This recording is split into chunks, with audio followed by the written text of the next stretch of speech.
What do you call a product everyone wants, no one can touch, and someone always finds a way to sell? Not gold, not water, peace. Picture a shelf. The label says, peace, now with added security. Peace, made sustainably. Peace, coming soon if you subscribe. There's a discount for early adopters. There's a premium tier if you can pay. We talk about peace like a destination on a map. But today, peace is also a market, set of invoices, bids, contracts.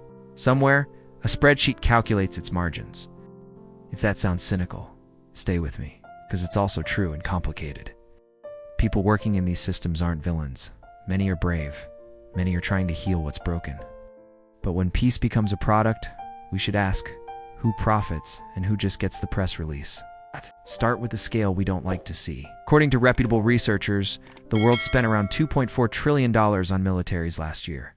Trillion. With a T, the budget that keeps blue helmets on the ground, United Nations peacekeeping, hovers around $6 billion.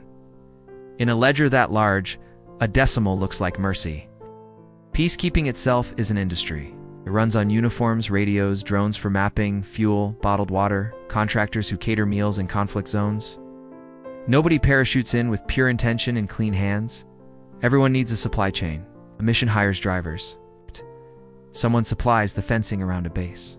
You get a tiny economy blooming in places that have been razed by the absence of economy. Then there are the mines, the ones the maps don't admit. After a war ends, and most wars don't end, they just run out of breath. You need to clear the ground. Demining becomes a line item. NGOs train teams in heavy vests under a sun that burns the truth out of you. Private companies bid for contracts, faster, more precise, more expensive. A farmer waits for a field to be safe enough to walk barefoot again. Somewhere else, a procurement officer debates whether to approve a new robot dog designed to sniff out explosives. Safety as a service. How soon can we deliver?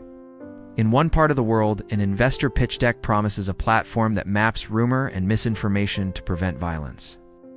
The app promises trust, but it sells subscriptions. In another part, an old man hands you a detonator pulled from a canal and asks if anyone will pay him to keep searching. The technology is real, so is the hunger. We even brand peace. After the 2016 peace deal in Colombia, new tours sprouted around Transformation Mountains, once patrolled by combatants, now dotted with coffee tastings and craft markets. There are real livelihoods there, real pride. There's also a question, when peace is a story we can sell to visitors, does that story drown out slower, harder, repairs land reform, truth commissions, trauma care that don't fit in an afternoon itinerary? It's not just travel. There are peace coffees, peace jewelry, conflict-free labels that promise a clear conscience at checkout. Kimberly Process cleans up diamonds, or tries to, and in doing so, it creates a premium tier for stones certified by a bureaucracy of virtue. Is that good? Often, yes. To create new markets? Always. And with markets come middlemen. We can invest in peace now, too. Literally. Impact bonds test whether private capital can front the money for social outcomes rehabilitation centers for war-wounded patients. For example, with returns paid if the outcomes are met. This flips aid on its head. Risk moves to investors, the public pays for results. It can work. It can also fail quietly when the outcomes that matter most don't fit into a metric. How do you quantify the argument averted? The rumor dissolved? What's the exchange rate for trust?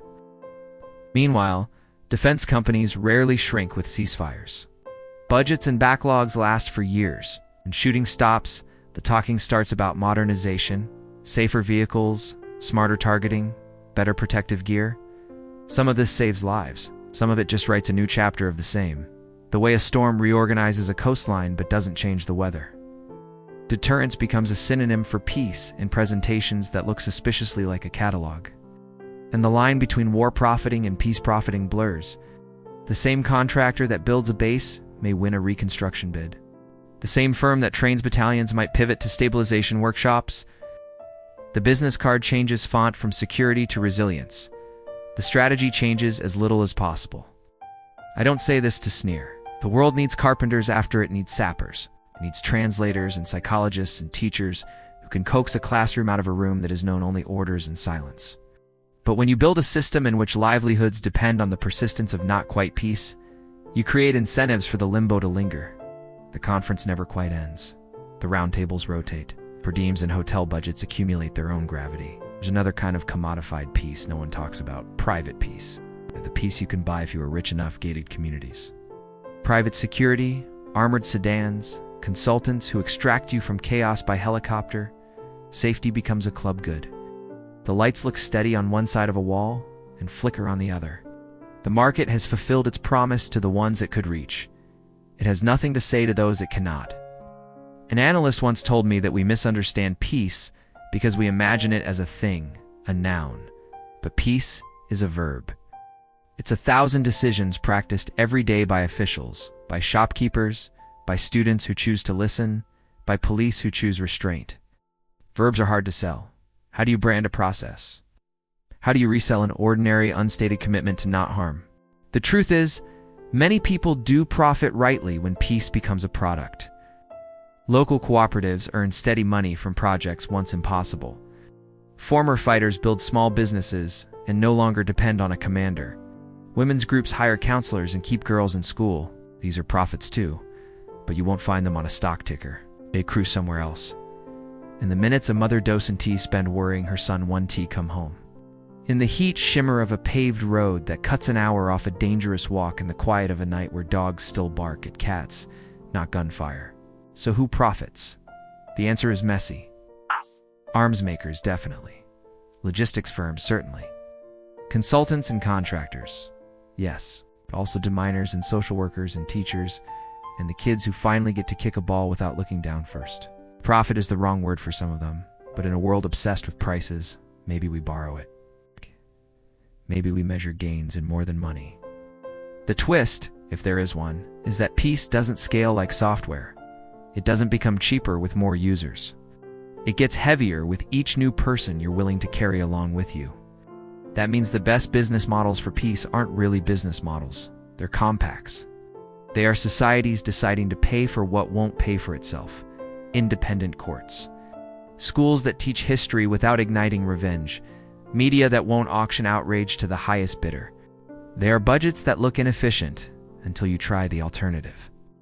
When peace is a product, ask who sets the price and who can't afford it. Ask where the margins come from. Ask whether the people who suffered get a dividend that looks like dignity. If the answers disappoint you, that's not a reason to abandon the marketplace. It's a reason to rewrite the terms. Maybe the question isn't who profits when peace becomes a product. Maybe the better question is who profits when peace is a promise. Promises are expensive. They demand time and patience, and leaders who have more to gain from keeping them than from breaking them. In the end, peace is not what we buy. It's what we do.